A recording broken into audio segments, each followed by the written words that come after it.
Hello, everybody. Greg Robbins here, and I'm going to be creating 4 podcasts. The first one will be a little longer than the other 3 about what schools need to do in order to successfully navigate an accreditation engagement review.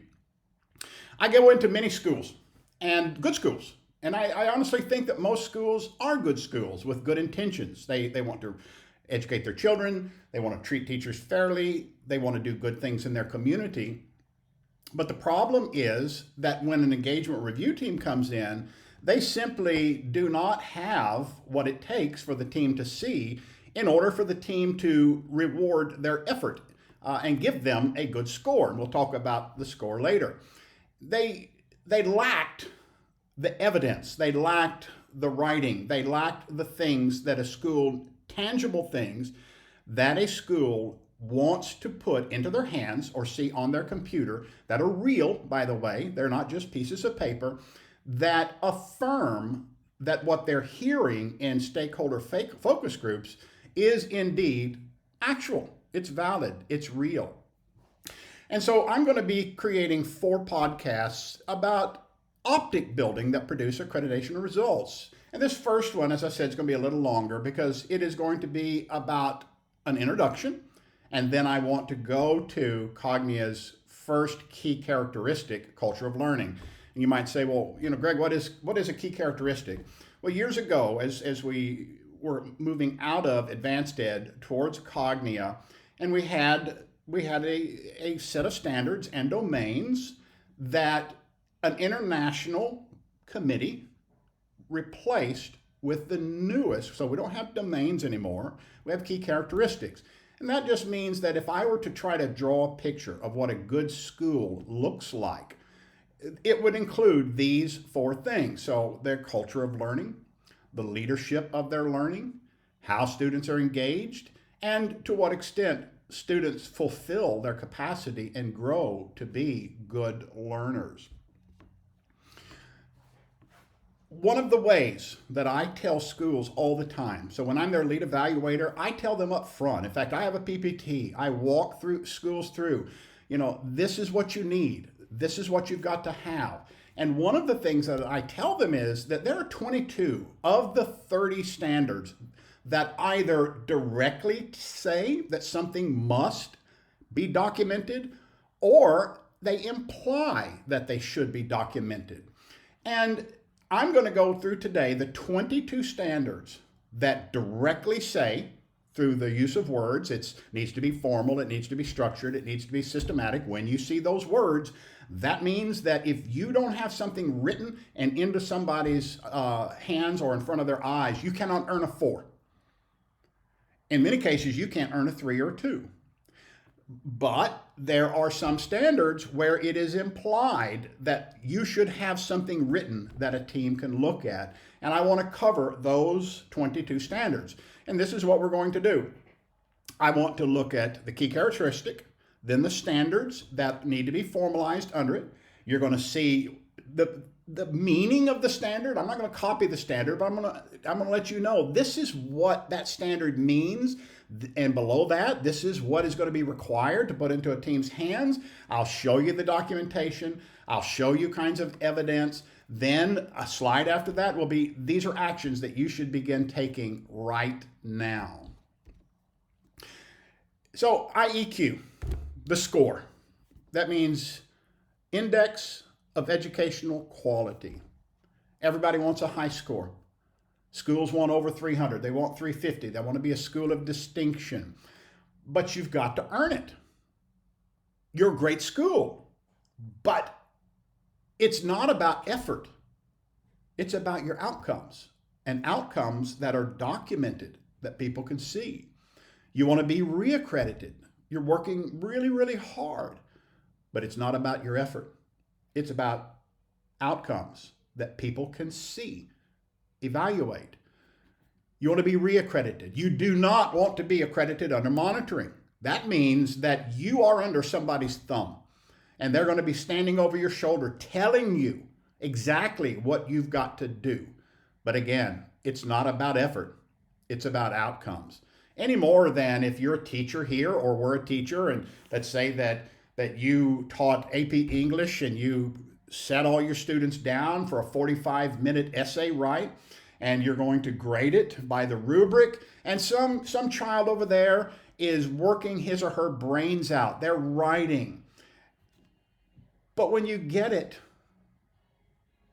despite all of the effort, it wasn't clear, it wasn't concise, wasn't cogent, well thought, coherent, cohesive. It didn't address the topic. They didn't have guiding sentences. And you have no choice, despite all of the effort that you see. You've got no choice but to give them a low score. And teams, as much as they like you, they have no choice but by following what Cognia wants them to do. That is their only ethical choice. And don't make the mistake of making an engagement room review about the score. Look, everybody wants a good score. I call it the ego number. We want an ego number. And we want to be able to show the world that not only are we good, but we're better than the people around us. Don't make it about the score. That's target fixation and you'll crash and burn.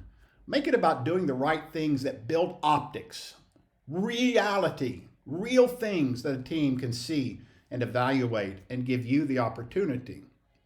So this training is about making sure every good thing that your school does is documented so that we can give it to a review team.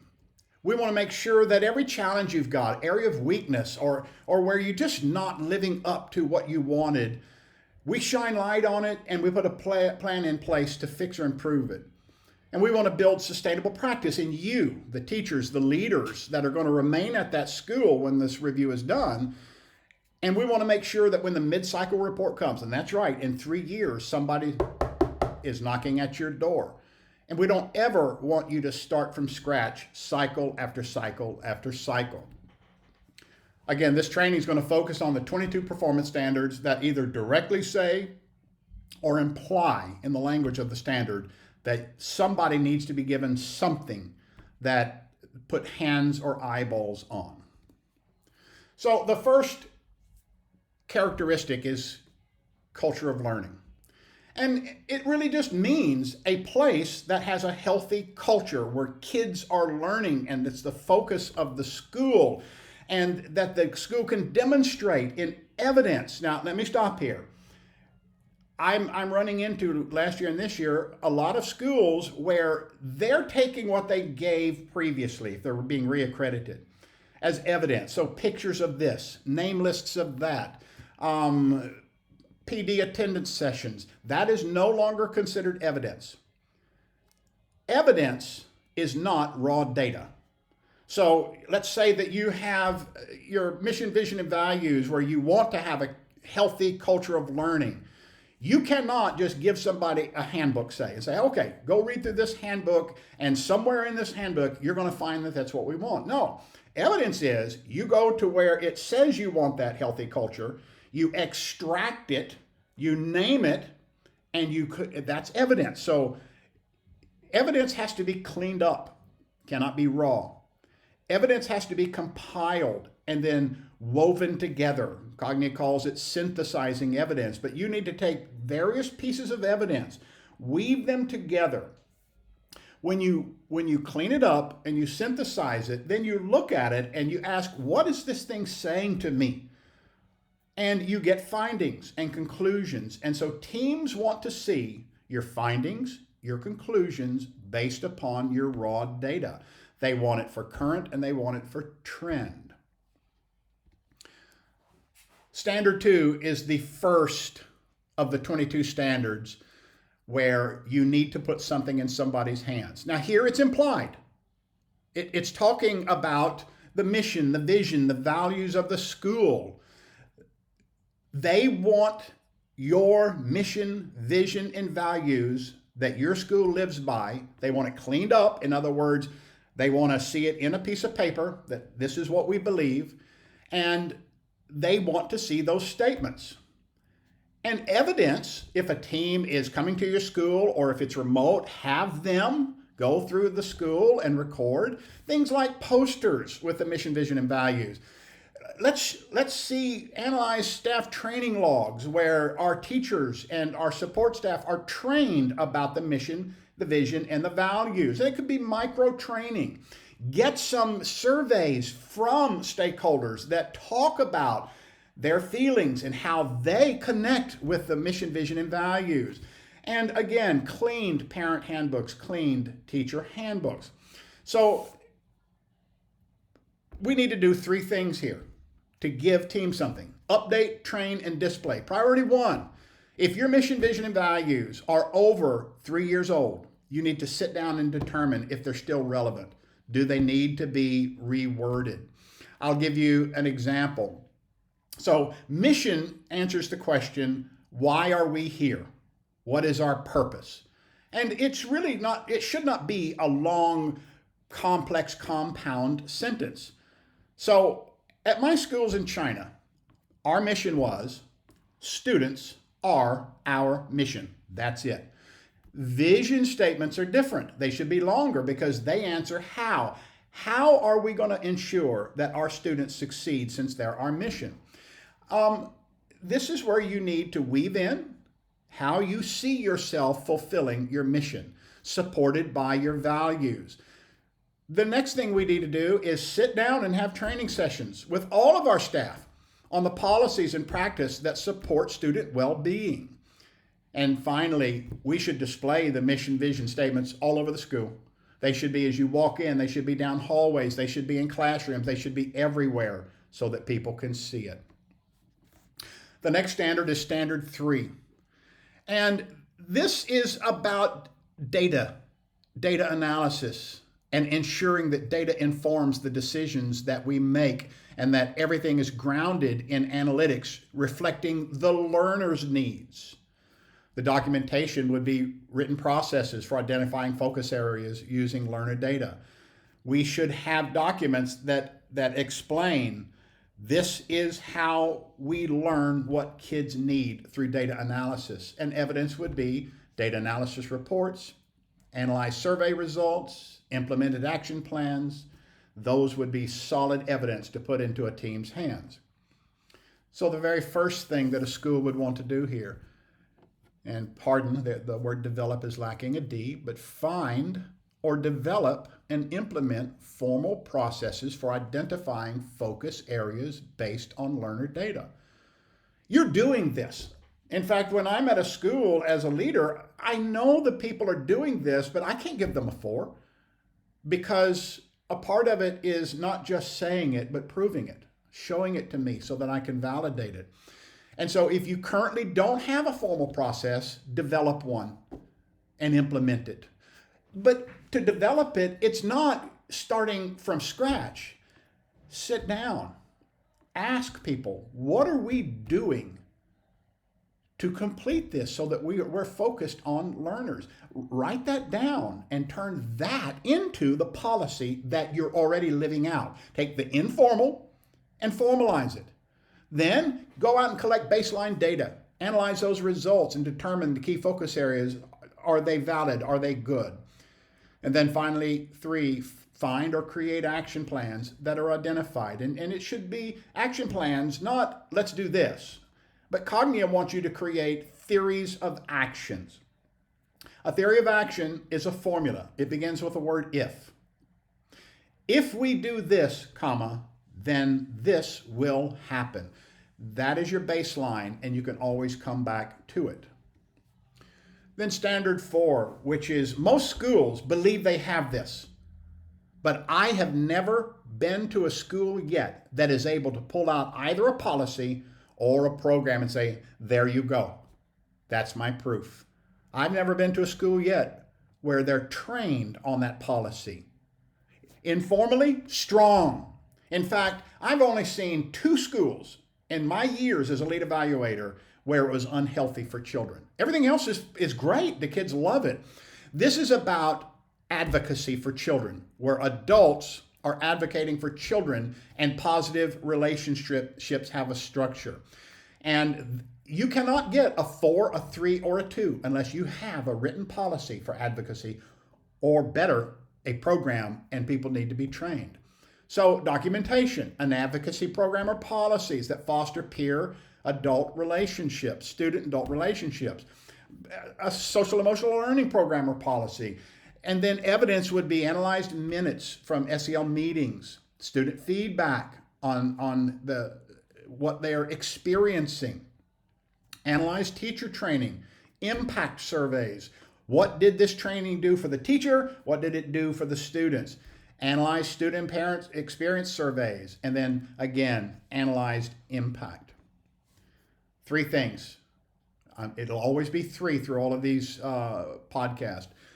Priority 1, find, and I spelled develop correctly with a D, find or develop or formalize, because you're doing it well, advocacy and social emotional learning policy program. Take what you're doing, write it down, make it nice and neat and pretty. And by the way, when you are formalizing something, it should contain the following formula. 1, what? Answer the question what. This is an adult advocacy program. Describe it, define it. So tell us what you're doing. Next, tell us its function. Tell us how it makes things better in your school. How? Next, tell us its desired outcomes, what its purpose is. So, function and purpose, what we want to see coming out of this. Finally, the data sources that you're going to use. Those 4 things should be on every policy or every program. By the way, the difference between a policy and a program, and programs are always better. A program is larger in scale, and it has policies, actions, training, and leadership that are nested within it. So if you don't have one now, take what you're doing, write it down, and answer what, who. Also need who's going to be doing this, how. Again, another what the outcomes are going to be. Another what the data sources are. Then you need to train teachers and staff on relationship building strategies and advocacy. And then you need to gather feedback from students, staff, parents, etc. Standard 5 is also 1, and a written policy or program is required for a 4. This is about teachers and staff coming together, working together, building ethos, building strength in the school through collaboration, collegiality, and there needs to be a policy or a guideline. There needs to be a calendar. And the evidence would be analyze meeting outcomes. What did we learn? What are we going to do? Staff satisfaction. Calendars. This is when we meet. This is who meets. PLC action plans, and analyze climate and culture surveys that have to do with the staff and the teachers. So priority number 1, going back, find or develop revised policies. You need a PLC policy or program, and let us see collaboration going on. Schedule and document regular PLC meetings, collect and review feedback and what these PLCs are doing based upon their meetings. Then standard 6. This is about capacity building of your teachers and of your support staff. And, tailored. I do not believe that a school has, I don't know of a school that has the resources to tailor for every single teacher, but you can homogenize needs and bespoke it to groups of people. And there is some tailoring that can go on in open sources and stuff, but you need to be building capacity in your teachers, and there must be documented pathways for building better staff. You're going to receive a 4. So what? Mentoring programs, coaching, mentor coaching, coaching policies, PLCs, working together, iron sharpens iron. Evidence would be training logs, PD courses and their impact data, monitoring schedules, feedback forms, analyze Elliott reports. So this ends the very first podcast, and we'll move on to leadership for learning next. Thank you very much.